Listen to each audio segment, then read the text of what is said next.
नमस्कार। अध्याय 1 कक्षा 12 में अध्याय 1 भाग 2 तक आपने पढ़ा।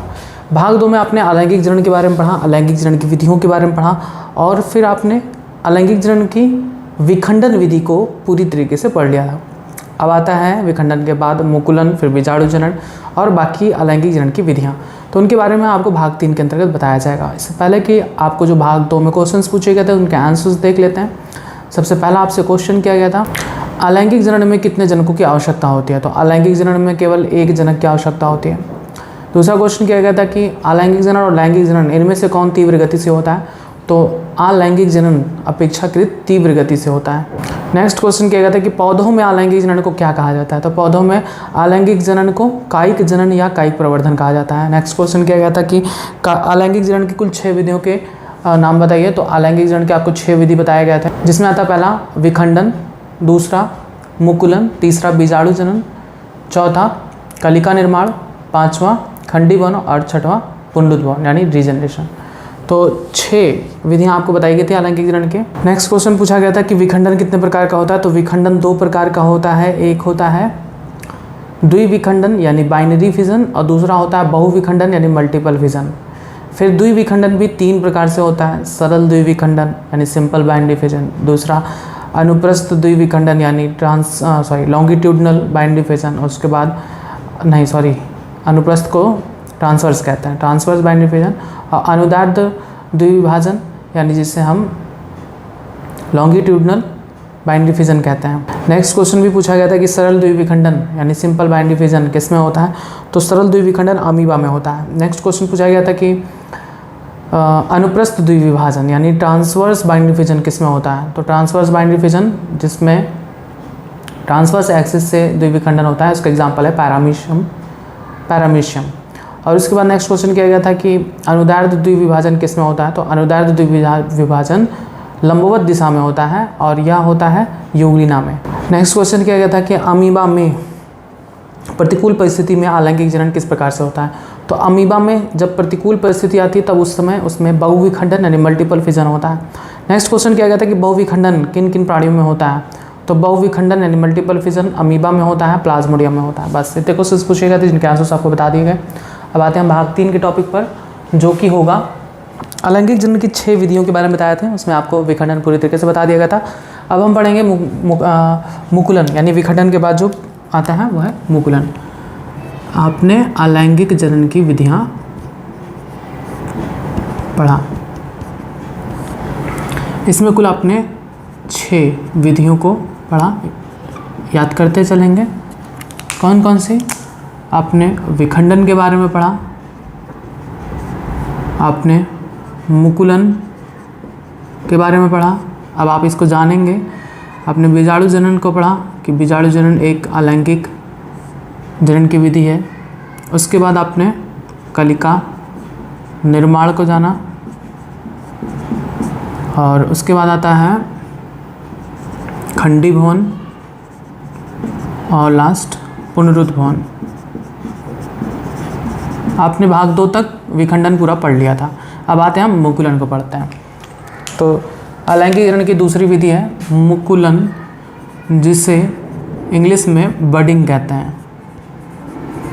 बडिंग सबसे पहले ये जानेंगे कि ये होता किस में है। तो इसके उदाहरण याद करिए कि मुकुलन द्वारा अलैंगिक जनन किस में होता है? ईस्ट में होता है, हाइड्रा में होता है, ईस्ट हाइड्रा और स्पंज में होता है। ठीक है, याद करिए, मुकुलन द्वारा अलैंगिक जनन ईस्ट, हाइड्रा व स्पंज में होता है। अब देखेंगे होता क्या है मुख्य रूप से। हाइड्रा, जिसका शरीर लगभग इस तरह से होता है,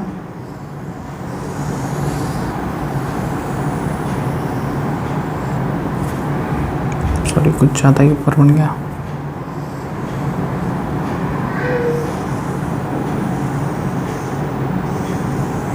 हाइड्रा में टेंटिकल्स पाए जाते हैं, संस्पर्शक इसे कहते हैं। ये हाइड्रा का शरीर है और इसी हाइड्रा पर जगह जगह पर 1 या 2 या 2 से अधिक उभार बनने लगता है, शरीर पर ही उभार बनने लगता है। जैसे यहाँ पर मान लेते हैं छोटी सी उभार बनना शुरू होता है। इसी आउटग्रोथ को यानी बाह्य वृद्धि, आउटग्रोथ मतलब बाह्य वृद्धि, इसी बाह्य वृद्धि को जो हाइड्रा के शरीर में होता है, इसी बाह्य वृद्धि को मुकुल कहते हैं। मुकुल यानी बड कहते हैं। तो मुकुलन में क्या होता है? मुकुलन में जनक जीव के शरीर पर बाह्य वृद्धि होती है। वो बाह्य वृद्धि वाला संरचना मुकुल यानी बड कहलाता है। धीरे धीरे इस मुकुल की वृद्धि होती है। वृद्धि के बाद यह जनक से हट जाता है और नया जीव उत्पन्न करता है।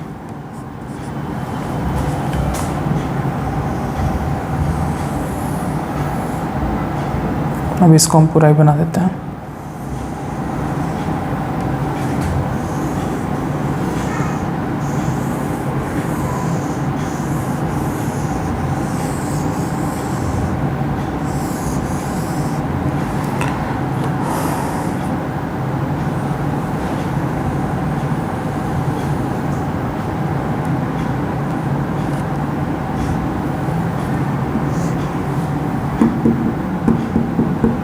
धीरे धीरे ये मुकुल मात्र पौधा या कहिए या मात्र हाइड्रा से जुड़े हुए ही वृद्धि करता रहता है और आकार में बढ़ता है। और इसी बीच मात्र हाइड्रा से जो इसका केंद्रक है वो विभाजित होकर दो हो जाता है और एक केंद्रक इसमें चला आता है और एक केंद्रक उसमें होता है। फिर कुछ समय बाद ये जनक जीव के शरीर से अलग होकर एक नया हाइड्रा बनाते हैं।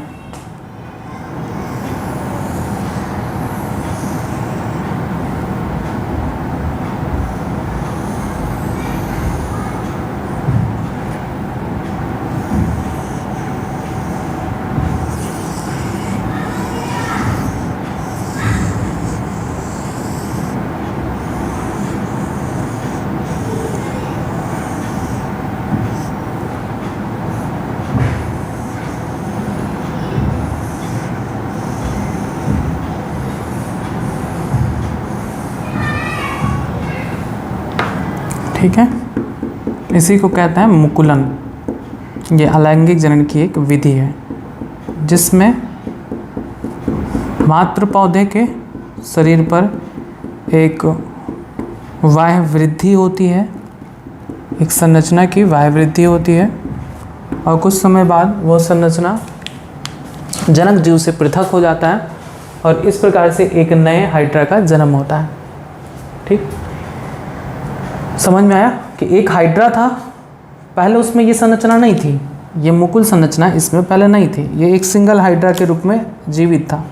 कुछ समय बाद धीरे धीरे जैसे ये वृद्धि होती है इनकी, इनमें एक बाह्य ग्रोथ यानी बाह्य वृद्धि होने लगता है और एक संरचना बन जाती है। इसी को हम मुकुल कहते हैं या बड कहते हैं। और धीरे धीरे यही बड आकार में बढ़ता है और आकार में बढ़ने के बाद फिर इसी दौरान इनका जो केंद्रक है वो विभाजित होकर दो बना लेता है। एक केंद्रक इसमें चला जाता है, एक केंद्रक इसमें चला जाता है और उसके बाद कुछ समय बाद यह जनक जीव से अलग हो जाता है और एक नया हाइड्रा बना लेता है। तो आपने देखा कि एक हाइड्रा से दो हाइड्रा का निर्माण हुआ। इस प्रक्रिया को हम मुकुलन यानी बडिंग कहते हैं। ठीक है, तो आप इसमें हेडिंग डाल के पहले लिखेंगे मुकुलन यानी बडिंग, लिखेंगे मुकुलन की प्रक्रिया ईस्ट हाइड्रा व स्पंज जैसे प्राणियों में होता है। आगे लिखेंगे मुकुलन में जनक जीव के शरीर पर एक बाह्य वृद्धि होकर एक या एक से अधिक छोटी रचनाओं का निर्माण होता है जिन्हें मुकुल यानी बड कहते हैं तथा केंद्रक का विभाजन सूत्री विभाजन के द्वारा होता है और एक केंद्रक मुकुल में चले आता है। साथ ही साथ मुकुल में वृद्धि होती रहती है और अंत में यह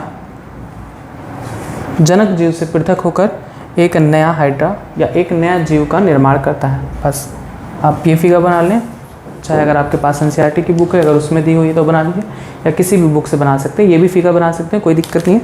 यहाँ पर आप ये लिख सकते हैं कि ग्रोथ ऑफ बड, यहाँ पर लिख सकते हैं पेरेंट बॉडी डेवलप्स बड। पहले पेरेंट बॉडी में बड का फॉर्मेशन होता है, उसके बाद बड ग्रोथ करता है and then bud breaks off to become independent hydra. ये होता है मुकुलन में। अब इसके बाद आता है बीजाणु जनन। तो फिगर बनाने के बाद अब नेक्स्ट हेडिंग डालेंगे बीजाणु जनन यानी स्पोरुलेशन। बहुत सारे जीव ऐसे हैं जो अनुकूल परिस्थिति तथा प्रतिकूल परिस्थिति में बीजाणुओं का निर्माण करते हैं। वो बीजाणु एक कोशिकीय होता है और हवा के माध्यम से दूर दूर तक वह प्रकीर्णित भी हो सकता है। जहाँ पर जाएगा अनुकूल समय पर वह फिर से नए जीव का निर्माण कर लेता है। बीजाणु जनन यानी स्पोरुलेशन। आपको बताया हूँ कि किसी भी शब्द के अगर जनन लगा हुआ है, किसी भी शब्द के आगे अगर जनन शब्द लगा है, इसका मतलब होता है उसी का निर्माण। यानी बीजाणु जनन का मतलब बीजाणु का निर्माण। तो बीजाणु का निर्माण बहुत सारे जीवों में होता है, बहुत सारे कवकों में होता है, जंतुओं में होता है। सॉरी, जंतु नहीं कहेंगे, जीवाणु कहेंगे। पहले हम देखेंगे कि बीजाणु जनन किस में होता है। तो बीजाणु जनन होता है जीवाणुओं में, कवकों में प्रमुख रूप से होता है, शैवालों में होता है, ब्रायोफाइटा में होता है, फ्यूनेरिया वगैरह में, टेरिडोफाइटा में भी होता है बीजाणु जनन की प्रक्रिया। अब इसमें क्या होता है, तो बीजाणु जनन में बीजाणुओं का निर्माण होता है। अब बीजाणु भी कई प्रकार के होते हैं। एक वो जो चल सकने में सक्षम होते हैं, जिनके पास फ्लैजिला होता है, तो वे चल सकने में सक्षम होता है, तब उसे हम चल बीजाणु कहते हैं। वे जो चल सकने में सक्षम नहीं होते उन्हें हम आचल बीजाणु कहते हैं। यानी बीजाणु जनन में मुख्य रूप से तरह तरह के बीजाणुओं का निर्माण होता है। और यही बीजाणु क्या है, ये एक कोशिकीय संरचना है। ये एक कोशिकीय पतली भित्ति युक्त होते हैं। ठीक है। कुछ कुछ जीवों में बीजाणु का निर्माण अनुकूल परिस्थिति में होता है, कुछ जीवों में जैसे कवकों में, मुख्य रूप से कवकों में बीजाणु का निर्माण प्रतिकूल परिस्थिति में होता है। जब परिस्थितियां उनके अनुकूल नहीं होती, जब उन्हें लगता है कि वे मर जाएंगे, तो मरने से पहले वे बीजाणु बना जाती हैं और वो बीजाणु उस प्रतिकूल परिस्थिति को झेल सकने में सक्षम होता है। तो उस समय तो कुछ नहीं करेगा, प्रतिकूल परिस्थिति को झेल सकेगा। फिर जब अनुकूल परिस्थितियाँ आ जाती हैं तो वही बीजाणु फिर से परिपक्व होकर नए जीव का निर्माण करता है। अब यहाँ पर बीजाणु भी कई प्रकार के होते हैं। सबसे पहले हम पढ़ेंगे चल बीजाणु के बारे में। चल बीजाणु जिसे हम जूस्पोर्स कहते हैं, जूस्पोर्स। इसे हम चल बीजाणु क्यों कहते हैं, आप समझ गए होंगे। चल बीजाणु इसलिए कह रहे हैं क्योंकि ये चल सकने में सक्षम होते हैं, चल होते हैं यानी मोटाइल होते हैं। और चल सकने में सक्षम क्यों होते हैं, क्योंकि इनमें कशाभिका पाई जाती है। और आपको बताएं कि कशाभिका और सीलिया, कशाभिका यानी फ्लैजिला और सीलिया, ये दोनों किसी भी जीव को, किसी भी संरचना को गति प्रदान करते हैं। तो अगर किसी में कशाभिका यानी फ्लैजिला पाई जा रही है तो वो उसको गति प्रदान करती है। तो जूस्पोर यानी चल बीजाणु में कशाभिकाएं पाई जाती हैं, इस वजह से वो चल होते हैं। कौन से जीवाणु में, कौन से जीवों में होता है चल बीजाणुओं का निर्माण, तो चल बीजाणुओं का निर्माण होता है स्पाइरोगाइरा में होता है, यूलोथेरिक्स में होता है, क्लैमाइडो मोनास में होता है। ठीक है, इनमें चल बीजाणुओं का निर्माण होता है। आइए संरचना देखते हैं। चल बीजाणु का निर्माण किस प्रकार से स्पाइरोगाइरा की कोशिकाओं में होता है। ये स्पाइरोगाइरा कोई वो कोशिका है जिसमें चल बीजाणुओं का निर्माण होता है। चल बीजाणु कैसे दिखते हैं, तो चल बीजाणु इस तरह से दिखते हैं। ये एक चल बीजाणु है, ठीक है।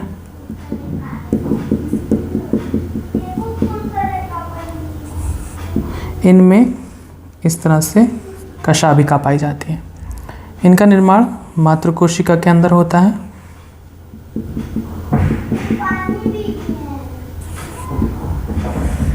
और फिर मातृकोशिका से ये बाहर आ जाते हैं। बाहर आकर ये चूँकि एक कोशिकीय संरचना होते हैं इसलिए वायु में तैर सकते हैं। वायु के माध्यम से एक जगह से दूसरी जगह पर प्रसारित होते हैं, यानी डिस्पर्स्ड हो सकते हैं।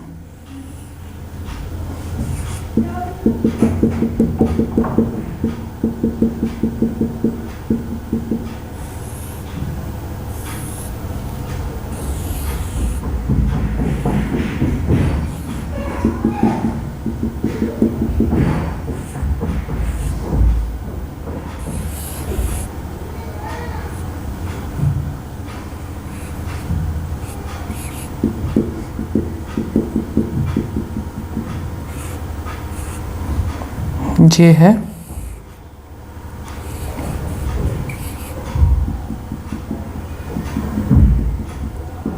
एक चल बीजाणु, ठीक है। ये एक चल बीजाणु, ये दूसरा चल बीजाणु, ढेर सारे चल बीजाणु हैं।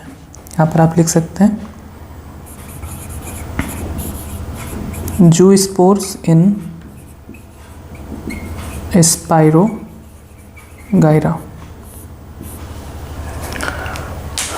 समझ में आया कि चल बीजाणु क्या है? एक ऐसी संरचना, बीजाणु की एक ऐसी संरचना जिसमें कशाभिका पाई जाती है, चल बीजाणु कहलाता है। और कशाभिका के कारण ये चल यानी मोटाइल हो सकते हैं, एक स्थान से दूसरे स्थान पर जा सकते हैं, तैर सकते हैं। एग्जाम्पल किसमें बनता है चल बीजाणु? Spirogyra, Ulothrix, Chlamydomonas. नेक्स्ट आता है आचल बीजाणु। आचल बीजाणु यानी एप्लानोस्पोर, एप्लानोस्पोर्स। सबसे पहले हम ये जानेंगे कि आचल बीजाणु क्यों कह रहे हैं, क्योंकि इनमें कशाभिका नहीं पाई जाती और इसी वजह से ये चल नहीं सकते। अब ये जानेंगे कि इनका निर्माण किस में होता है। तो आचल बीजाणुओं का निर्माण होता है बहुत सारे कवकों में, जैसे म्यूकर में होता है, कॉमा राइजोपस में होता है। इन सभी में एप्लानोस्पोर का निर्माण होता है। तो एप्लानोस्पोर बहुत सिंपल है, इनके अंदर कुछ भी नहीं है, बस एक न्यूक्लियस है।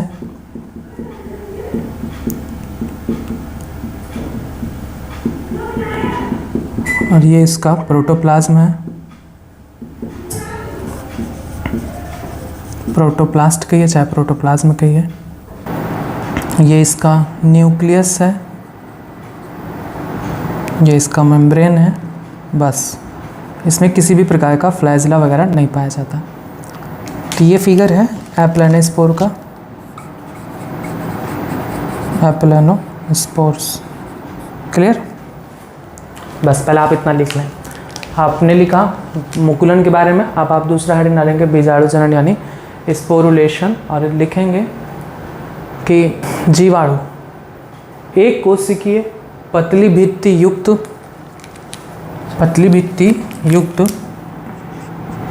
आगुणित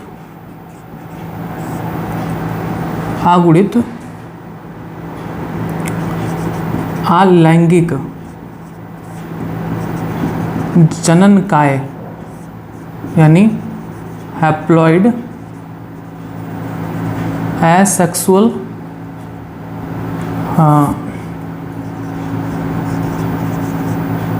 रिप्रोडक्टिव स्ट्रक्चर है। ठीक है, बीजाणु क्या है? एक कोशिकीय पतली भित्ति युक्त आगुणित यानी हैप्लॉइड स्ट्रक्चर होता है, आगुणित अलैंगिक जननकाय होता है, जो प्रतिकूल परिस्थितियों में जीवाणु, कवकों, शैवालों, ब्रायोफाइटा या टेरिडोफाइटाओं में बनता है। आगे लिखेंगे बीजाणु प्रकीर्णन द्वारा यानी डिस्पर्सल द्वारा। डिस्पर्सल का मतलब होता है कि हवा के माध्यम से एक स्थान से दूसरे स्थान पर किसी का जाना।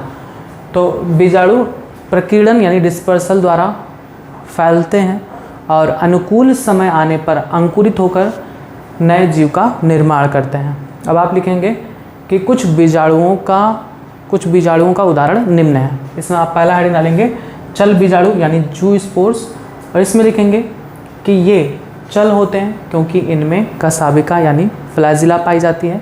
ठीक है, फ्लैजिला पाई जाती है। अनुकूल परिस्थितियों में स्पाइरोगाइरा, यूलोथ्रिक्स, क्लैमाइडोमोनास जैसे जीवों में चल बीजाणुओं का निर्माण होता है। अब आप ये फिगर बना देंगे जो स्पोर्स इन स्पाइरोगाइरा। फिर उसके बाद नेक्स्ट हेडिंग डालेंगे दूसरा आचल बीजाणु यानी एप्लानोस्पोर लिखेंगे। ये बीजाणु आचल होते हैं क्योंकि इनमें कशाबिका नहीं पाई जाती।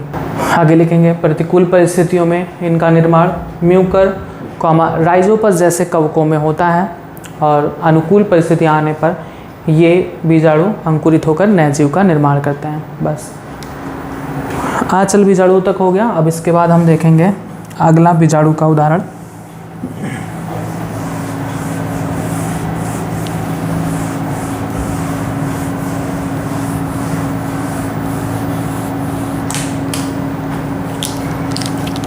तीसरा है एंडोस्पोर।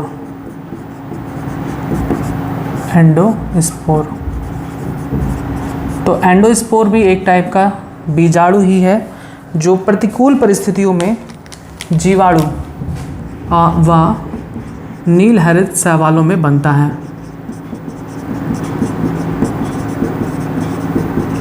ठीक है, एंडोस्पोर एक प्रकार का बीजाणु है जो प्रतिकूल परिस्थितियों में, अनुकूल परिस्थितियों में नहीं, अनुकूल परिस्थितियों में तो जीवाणु नील हरित शैवाल में द्विविभाजन यानी विखंडन के माध्यम से भी जनन हो सकता है। तो जब प्रतिकूल परिस्थिति आती है यानी जीवाणु को लगता है कि वो बच नहीं पाएंगे तो वो एंडोस्पोर का निर्माण कर जाते हैं। अब एंडोस्पोर की संरचना अगर आप देखें तो ये भी बहुत सिंपल होता है। बस इनकी चारों तरफ भित्तियाँ होती हैं जो इनको प्रोटेक्ट करती हैं। बीच में इनका केंद्रक होता है, ये इसका है सेल वॉल, यही इसका इनर मेम्ब्रेन,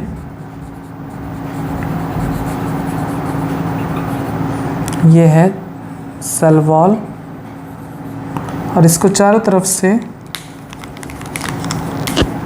कुछ मेम्ब्रेन प्रोटेक्ट करने के लिए होती हैं। जैसे ये होता है आउटर मेम्ब्रेन, और एक और स्तर होता है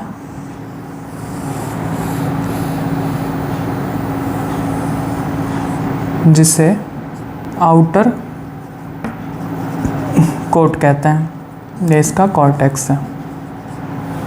ये संरचना है एंडोस्पोर का कि जीवाणु नील हरित शैवाल आदि में बनता है।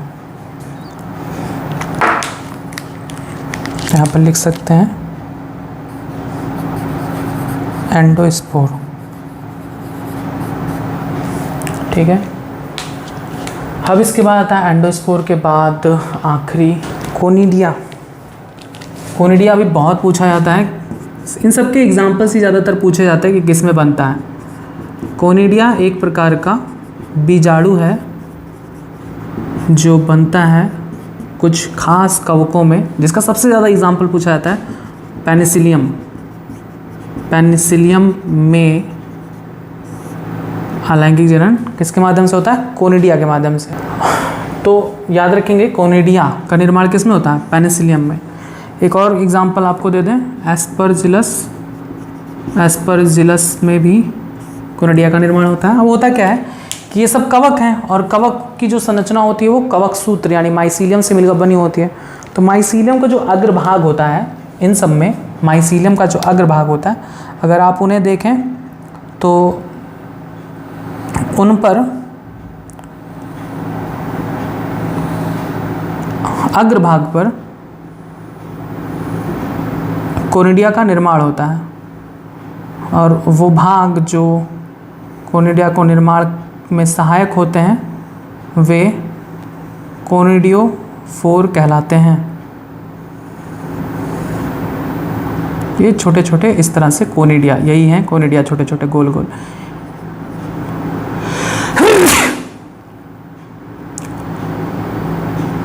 ये कवकों के माइसीलियम के अग्रभाग पर इस तरह से बनते हैं।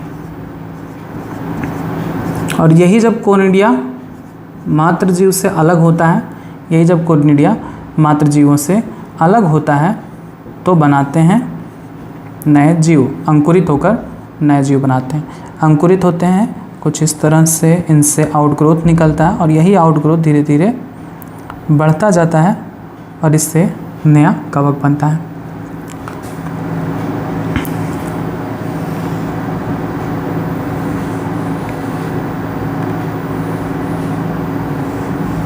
इन संरचनाओं को जिन पर कवक का निर्माण होता है उन्हें हम कहते हैं कोनिडियोफोर। पूछा जा सकता है कोनिडिया का निर्माण कहाँ होता है, तो कोनिडिया का निर्माण कोनिडियोफोर पर होता है। ये सब छोटे छोटे जो गोल गोल संरचनाएं दिखाई दे रही हैं ये कोनिडिया ही है।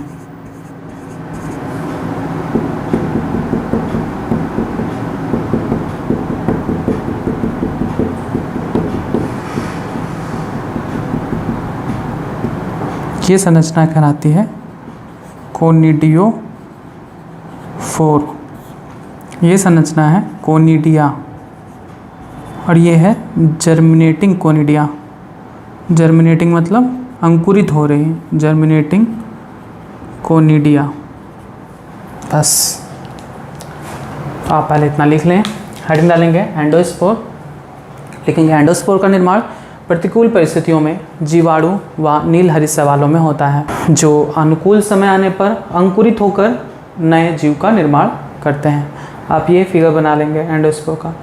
फिर लास्ट आता है कोनिडिया, लिखेंगे कोनिडिया पेनिसिलियम एस्परजिलस जैसे कवकों के कवक सूत्र के अग्रभाग पर उपस्थित कोनिडियोफोर पर बनता है और मातृजीव से अलग होकर अंकुरित होकर नए कवक का निर्माण करता है। बस ये फिगर आप बना लेंगे कोनिडिया का। तो ये था बीजाणुओं के प्रकार। 4 बीजाणुओं के प्रकार आपको बताए गए, इनमें से कोई भी आपको छोड़ना नहीं है, सारे याद करने हैं। बीजाणु कितने प्रकार के आपको बताएंगे? चल बीजाणु। चल बीजाणु किस में बनता था? स्पायरोगाइरा, क्लैमाइडोमोनास, यूलोथ्रिक्स में। फिर आपने पढ़ा आचल बीजाणुओं के बारे में। आचल बीजाणु किस में बनता था? म्यूकर राइजोपस में। फिर तीसरा आपने पढ़ा एंडोस्पोर। एंडोस्पोर का निर्माण किस में होता है? जीवाणु नीलहरित शैवाल में। और फिर आपने कोनिडिया पढ़ा, जिसके एग्जाम्पल पेनिसिलियम और एस्परजिलस। आपने यहाँ तक लिख भी लिया। अब आइए यहाँ तक अब पहले आप याद करेंगे। आपने पढ़ा मुकुलन के बारे में, तो मुकुलन को किस तरह से याद करेंगे कि मुकुलन एक ऐसी आलैंगिक जनन प्रक्रिया है जिसमें जीव के शरीर पर एक बाह्य वृद्धि होती है जिससे छोटी छोटी रचनाओं का निर्माण होता है। उन रचनाओं को मुकुल यानी बड कहते हैं। ये मुकुल मात्र पौधे से लगे होते हुए वृद्धि करते हैं और अंत में ये मात्र पौधे से अलग होकर नए जीव का निर्माण करते हैं। इसके एग्जाम्पल मुकुलन के एग्जाम्पल हैं यीस्ट, हाइड्रा और स्पंज। दूसरा आप याद करेंगे बीजाणु जनन। तो बीजाणु जनन में आप सीधे लिख सकते हैं कि बीजाणु जनन की प्रक्रिया मतलब बीजाणुओं का निर्माण। बीजाणुओं के निर्माण की प्रक्रिया को बीजाणु जनन कहते हैं। आप और भी याद कर सकते हैं कि बीजाणुओं का निर्माण अनुकूल व प्रतिकूल परिस्थितियों में विभिन्न जीवों के द्वारा होता है। बीजाणु एक कोशिकीय पतली भित्ति युक्त संरचना होती है और यह कई प्रकार की होती है। कितने प्रकार के आपको बताएं? 4 प्रकार के। कौन कौन से? चल बीजाणु। तो चल बीजाणु की खास बात क्या है?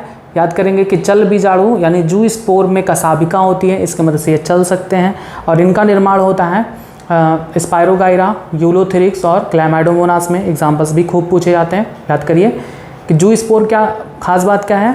जू स्पोर का खास बात है कि इसमें कसाबिका पाई जाती है, इसलिए चल सकते हैं। किस में निर्मित होते हैं? स्पायरोगाइरा, यूलोथ्रिक्स नहीं, स्पायरोगाइरा, क्लैमाइडोमोनास, हाँ यूलोथ्रिक्स भी है। तो स्पायरोगाइरा, क्लैमाइडोमोनास और यूलोथ्रिक्स में। दूसरा आपको बताया गया आचल बीजाणु। आचल बीजाणु जिसमें कसाबिका नहीं पाई जाती है, ये इसका निर्माण होता है म्यूकर और राइजोपस जैसे जीवों में। फिर आपको बताया गया एंडोस्पोर के बारे में। एंडोस्पोर का निर्माण जीवाणु और नीलहरित शैवालों के द्वारा होता है जो प्रतिकूल परिस्थिति में इनका निर्माण करते हैं। फिर आपको बताया गया कोनिडिया के बारे में। कोनिडिया का निर्माण कोनिडियोफोर पर होता है। कोनिडियोफोर कवकों की माइसीलियम का अग्रभाग होता है जिन पर कोनिडिया का निर्माण होता है। एग्जाम्पल पेनिसिलियम और एस्परजिलस। बस ये था आपका बीजाणु जनन की प्रक्रिया। अब आते हैं हम अलैंगिक जनन की चौथी विधि पढ़ेंगे, कलिका निर्माण यानी जेम्यूल फॉर्मेशन।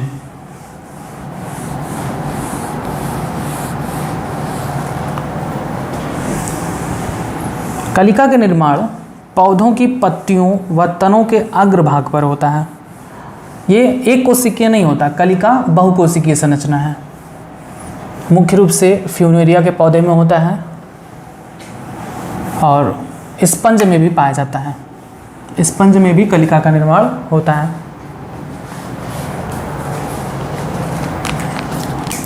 तो आता है चौथी प्रक्रिया, कलिका निर्माण यानी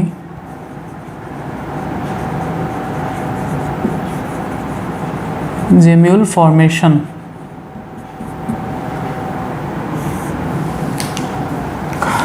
कलिका दिखती कैसे है? मैंने बताया ना, कलिका एक बहुकोशिकीय संरचना है जो कहाँ पर बनती है? पत्तियों व तनों के अग्रभाग पर बनती है और वृद्धि करके अलग हो जाती है इन्हीं पौधों से और फिर नया पौधा बनाती है। इसके एग्जाम्पल क्या है? कलिका का निर्माण किस में होता है?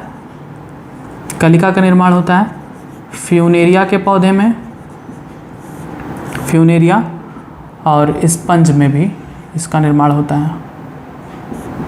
आइए संरचना को देखते हैं कि कलिका किस तरह से दिखती है। इसके लिए आप बनाएंगे एक सुराही। पहले इस तरह से सुराही बन गया। अब इसमें पानी रख के पीना नहीं है, इसका और आगे संरचना बनाना है। ठीक है,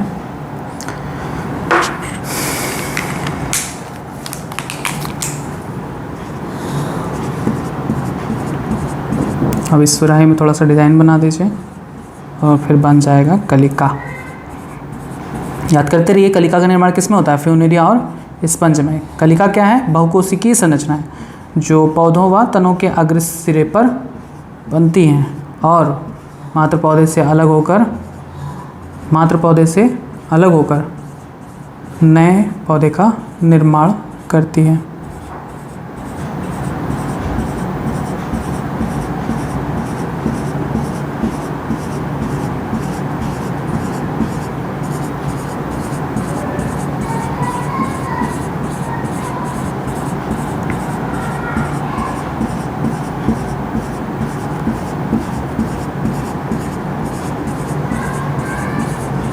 ये एक कलिका है, मत सोचिएगा कि जो गोल गोल बना रही है ये कलिका है, नहीं, ये पूरा संपूर्ण संरचना एक कलिका को प्रदर्शित करता है। कहा था ना, ये बहुकोशिकीय होते हैं, बहुत सारे कोशिकाओं से मिलकर बने होते हैं।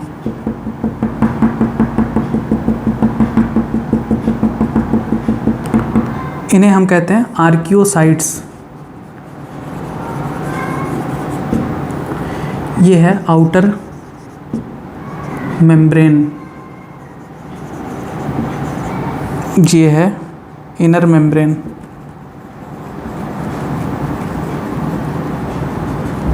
ये माइक्रोपाइल कहलाता है, यानी ओपनिंग कह सकते हैं। इस पे बहुत सारे मोनो एक्सॉन स्पाइक्यूल्स पाए जाते हैं, कांटे पाए जाते हैं इस तरह से। बहुत सारे स्पाइक्यूल्स पाए जाते हैं, इन्हें हम कहते हैं मोनो एक्सॉन स्पाइक्यूल्स।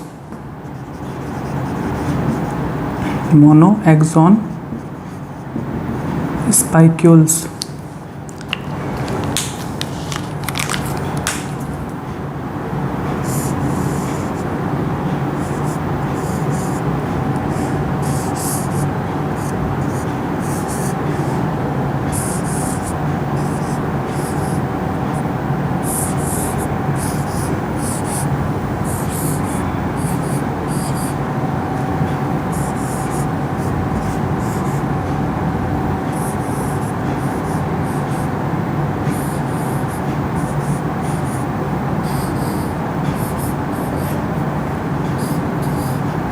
ये कंप्लीट स्ट्रक्चर है जेम्यूल का।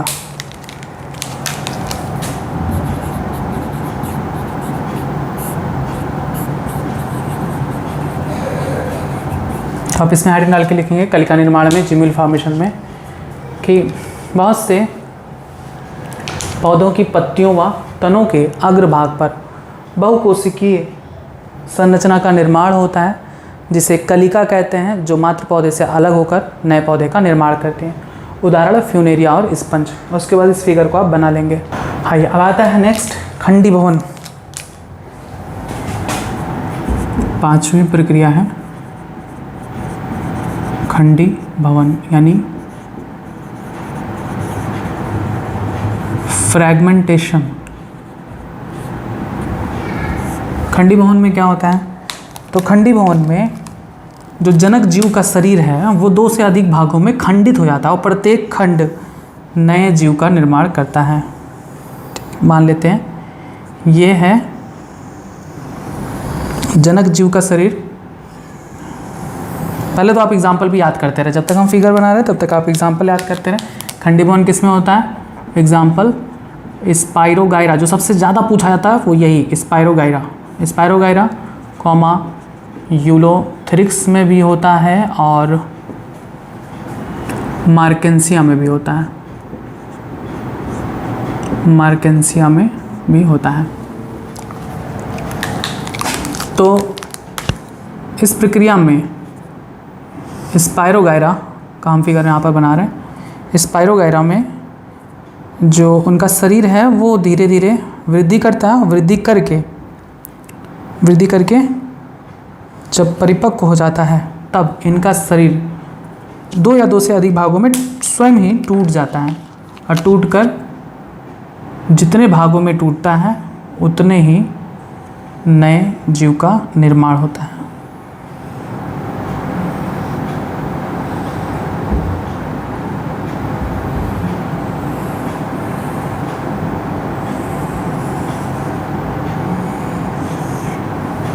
ठीक है, इनमें बीच में केंद्रक भी होता है जो दूर तक इस तरह से फैला होता है। यह है आपका स्पाइरोगाइरा।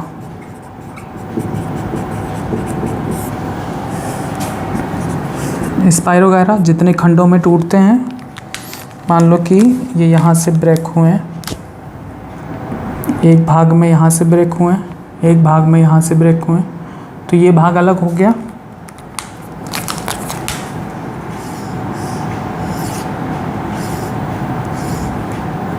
ये भाग अलग हो गया।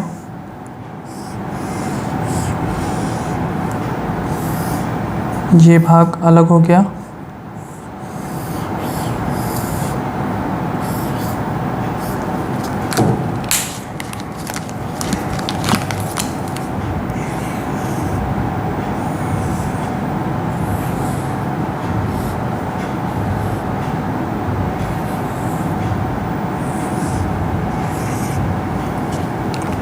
और प्रत्येक भाग नए स्पाइरोगाइरा का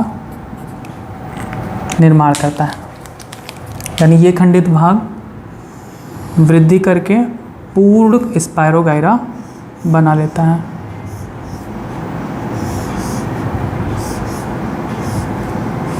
ये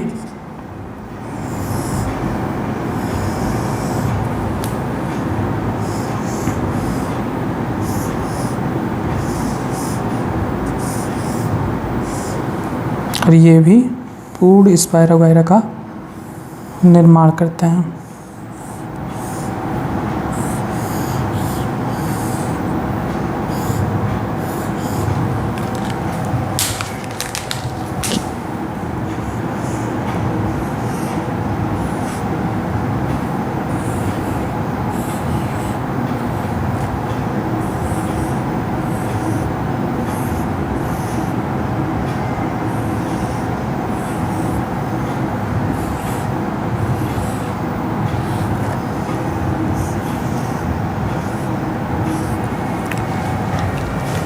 बस यही कहलाता है खंडी भवन। खंडी भवन यानी फ्रैगमेंट्स में टूटना, खंडों में टूटना। ये एक जनक जीव का शरीर है स्पाइरोगाइरा का, ये कई सारे खंडों में टूट जाता है और प्रत्येक खंड एक नए स्पाइरोगाइरा को जन्म देता है, एक नए स्पाइरोगाइरा को जन्म देता है। यही कहलाता है खंडी भवन, फ्रैगमेंटेशन। तो इसमें आप लिखेंगे कि खंडी भवन की प्रक्रिया में जनक जीव का शरीर 2 या अधिक खंडों में विभक्त हो जाता है और प्रत्येक खंड पुनरुद्ध भवन द्वारा नए जीव का निर्माण करता है। उदाहरण स्पाइरोगाइरा, यूलोथ्रिक्स व मार्केंसिया आदि। अब आता है आखिरी प्रक्रिया जो कि है पुनरुद्भवन। पुनरुद्भवन द्वारा किस प्रकार से अलैंगिक जनन होता है। ये सब बहुत सिंपल है, एक बार पढ़ लेंगे समझ लेंगे। एग्जाम्पल से सबसे ज़्यादा पूछे जाते हैं, फिगर बहुत रेयर होता है पूछना, तो आप एग्जाम्पल्स को सबसे ज़्यादा याद करेंगे। आखिरी प्रक्रिया आती है अलैंगिक जनन की, पुनरुद्भवन, रीजनरेशन। यहाँ से भी खूब क्वेश्चंस नीट वगैरह में पूछे जाते हैं। एक बात मैं आपको बता दूं, आप लोग खूब कमेंट करके पूछते हो कि नीट की तैयारी कर सकते हैं कि नहीं कर सकते हैं। मैं बार बार वही चीज़ बताता हूँ, बिल्कुल आप नीट की तैयारी कर सकते हैं। जितना भरसक मैं प्रयास करता हूँ सारी डिटेल चीज़ें बताने की, और मैं क्वेश्चंस भी बोलता रहता हूँ कि ये क्वेश्चन नीट में आए हुए हैं, कौन से नहीं आए हुए हैं, तो आप बिल्कुल नीट की तैयारी कर सकते हैं निसंकोच। अब आप दोबारा मत पूछिएगा। छठवां आता है पुनरुद्भवन यानी रीजेनरेशन। तो इस शब्द का मतलब क्या कह रहा है?